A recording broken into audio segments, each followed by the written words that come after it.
po ako, hindi po dahil magsasalita ako, ninenervyos ako kung ano pong ilalagay na litrato ko. Salamat po sa magandang litrato. That is 3 years ago. Okay? Bago po ako magsasalita, meron po akong ihahandog sa inyong lahat. Sana po magustuhan ninyo at a cappella lang po ang kaya ko.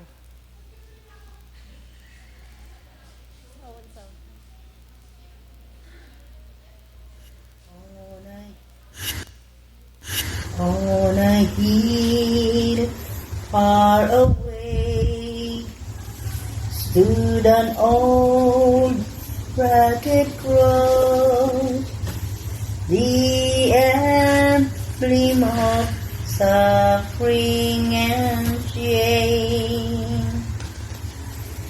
And I love that old cross where the dearest and best for a world of lost sinners was slain. So I cherish the rugged cross till my trophies at last I lay down. I will cling to the old rugged cross and exchange if someday for a crown. To the old rugged cross I will ever be true. Each shame and reproach gladly bear. Then he'll call me someday to my home far away, where His glory forever I share. So I cherish the rugged cross till my trophies at last I lay down. I will cling to the old rugged cross and exchange if someday for a crown.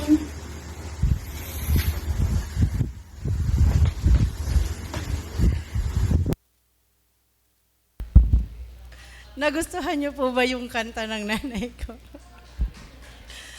Prinactice ko po siya. Sabi ko, galingan mo. Kasi naka-live po tayo. Magandang umaga po sa mga manunood natin sa live. At doon po nagtatapos ang aking... Okay po. Maraming salamat po, Pastor, dahil sa time niyo po, first time ko pong tumayo ngayon. And sabi nga po ni Pastor Julius kanina, ilang beses na daw niya sa pang-apat na wika. Ako naman po is, I think maraming beses na rin po, pero ito po yung first time ko sa pang-anim na wika ng ating Panginoon. It is finished. Ibig sabihin, tapos na. Meron po tayong word dito na tetelestai or naganap na. Naganap na ang mga paghihirap, at natapos na. Ang nasusulat ay nangyari na. Ang pagtubos ng ating mga kasalanan ay fully paid na. Yun po palang ibig sabihin ng tetelestai. That is fully paid. Ibig sabihin is nabayaran na. Wala nang balance kundi fully paid. Dahil sa sakripisyo niya para sa atin. Inako niya ang lahat ng para sa atin dahil sa mahal niya tayo ng walang humpay. Ito ang part ng 7 last word na isa sa napakasarap na pakinggan. It is finished. Kasi lahat ng ating mga kasalanan ay natubos na niya. Para sa ating buhay, di ba masaya po tayo pag naka-fully paid na tayo sa ating mga bayarin? O kaya naman sa ating mga kautangan? Siyak madipay, apo fully paid yung utang ko. Kasi hindi natin iniisip, kasi kapag alam natin na fully paid na tayo, hindi na natin iniisip kung ano man yung mga yon. Hindi na tayo mahihiyang makasalubong yung mga nakahiraman natin or nakautangan natin when it comes dito po sa mundong ginagalawan natin. And then, masaya tayo pag natapos na, ito naman po, in real life or sa atin lahat, masaya tayo kapag natapos na ang hinanakit mo sa iyong kapatid kung meron man. Kasi di ba po kapag ganyan is mabang-aran tayo, gamin, nalpasan, aji, kim-kim-kiman tayo, ang dami-dami na nating dinadala, pero kapag natapos po kasi yan, naglag-antirik na tayo. And then, masaya tayo pag natapos na ang hinanakit sa iyong kapatid, pag di ka na nagtatampo sa kanya, at kapag napatawad mo na siya. So nga si tayo, apo, magpatawad tayo, hindi dahil gusto natin lang napatawarin yung mga taong nagkasala sa atin, kundi para rin sa sarili natin. Kaya tayo kailangan na tapusin natin kung ano man yung mga nararamdaman nating hindi maganda sa kanila. Meron pong katanungan na nabasa ko habang gumagawa po ako ng message. If Jesus died for us, how do we live for Him? Paano po tayo mabubuhay para sa Kanya kung si Jesus ang tumubos na ng ating mga kasalanan? Kung mamamatay ang Diyos para sa atin, paano naman tayo mamumuhay para sa Kanya?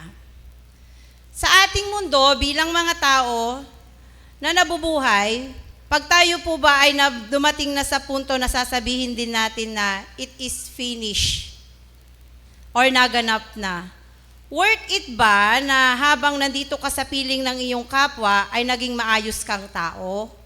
Habang adapti ka pa ilaang lubong, hindi yung nasa deathbed ka na sa kamo pa lang kaya't mo katungtong ni kwa, tagaming ka, ada ibagak, nga pakawanan na, nga kaya't ko nga makatungtong isuna, kaya't ko pakawanan isunan, kasyay.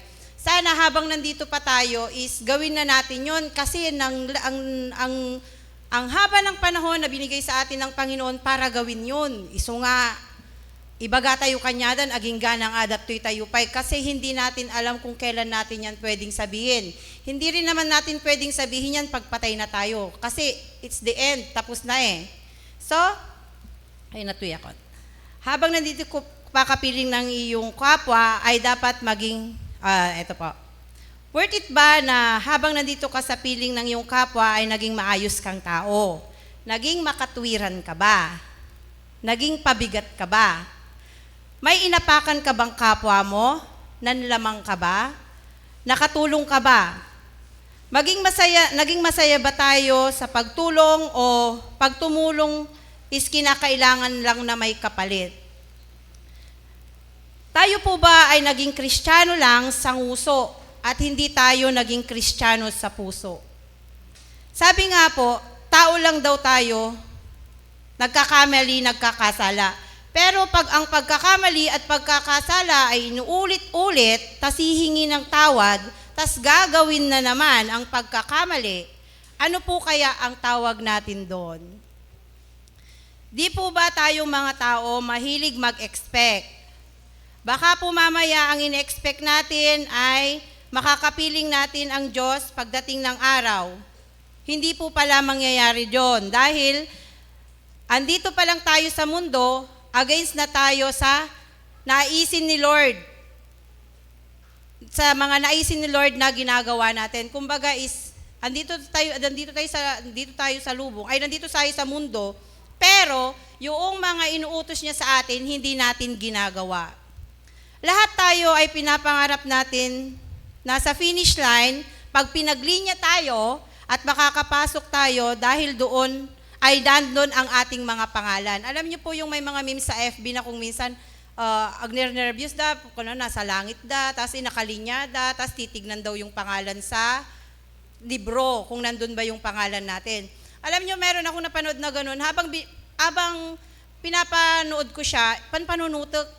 Kasi tayo kung minsan tinitignan din naman natin, di ba, kapag halimbawa sa mga trabaho natin, titignan ba natin kung meron, adang nga tanagan ko dita, ay halimbawa po sa barangay, adang nga tanagan ko dita 4-piece, kung natin, nervous tayo kasi hindi natin sure kung meron tayong pangalan. Pero tayo kaya kapag halimbawa lilinya na tayo sa line ni Jesus, papasok sa langit, is ninervyusin kaya tayo kung meron tayong pangalan doon? Okay, doon po sa langit, andun ang tinatawag nilang forever sa piling ng ating Diyos. Sa mga kapatid natin na nauna na sa atin, may mga sabi tayo pag nalaman natin na sila ay nawala na sa mundo. Di ba may mga comments tayo, ala, nisuna, nagsingpot na idi, adatoy na tayo isunan, kasi no, ngam maminsan mo, iti tao, no, halimbawa nga, lalo na kung meron siyang nagawang hindi maganda sa'yo, hindi mo naman sasabihin, kaya lang parang sa puso mo, alam mo na kung ano yung gusto mong sabihin sa kanya, no?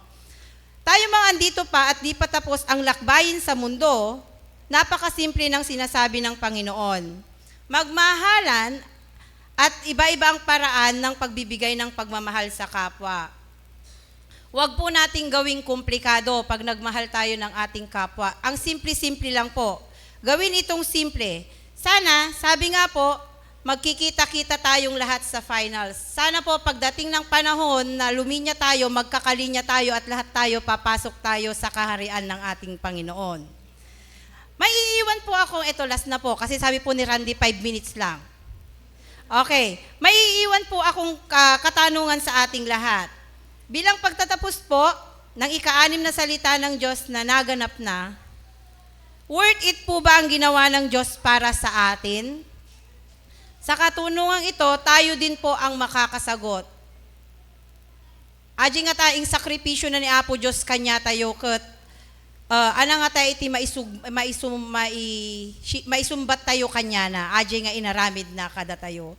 Bilang mga tao, tayo po ang makakasagot sa katanungang ito at sana po sa katanungang yan, mag-isip-isip po tayo at sana po kung ano man po ang mga dinadala natin sa ating buhay, itad tayo amin kanya na ni Apo. At mamuhay po tayo ng simple dito sa lupa. Kung anong utos niya, yun lang po ang ating gagawin.